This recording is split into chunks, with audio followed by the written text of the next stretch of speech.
Yes. And then the connection between them goes down. Can I still use either one of them? So one, yes, you can, yeah. So I can write to either one of them.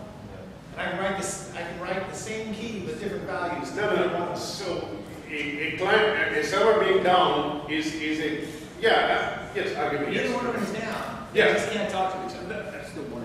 I understand. What you're trying to do is, let's say I have two clients running, right? And somehow you manipulate the network to think one of the client thinks that there is only one part that is working, and the other client thinks the other part is working, right? And the servers can't talk to each other either.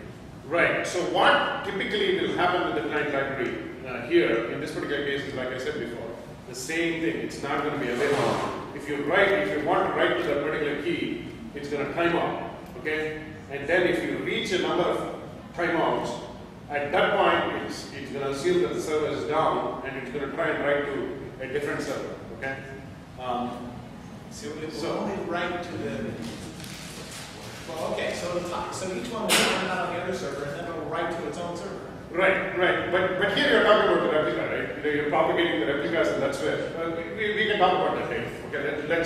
Let's move in the interest of time. Okay. Because I'm sure there are some edge cases there that I need to discuss in a little bit more detail. But let's talk about the cache. Very simple example here. Okay. So what I'm doing here is I get the cache value for a particular key, okay, and then I randomly sleep for 1 to 1000 milliseconds, okay, or 0 to 1000 milliseconds, okay. So which is kind of simulating a random workload, okay. And then what I do is I wake up and do a set based on the previous cache value, okay. So I woke up after 0 to 1000 milliseconds. Right? And then what I do is I do an async cache, which essentially sets the particular value. Okay? So that's what you would use in this particular case. So I'm using the previous cache value that I got, and I'm just setting some value. I mean, in this case, I don't really care. I'm just setting some random long value.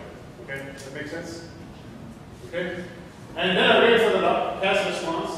I do the get, which is a blocking get here. Okay? And if it's equal to, if everything is okay, then my set succeeded, right? Otherwise, my set failed. Okay. So before I get to you, let me finish up this program.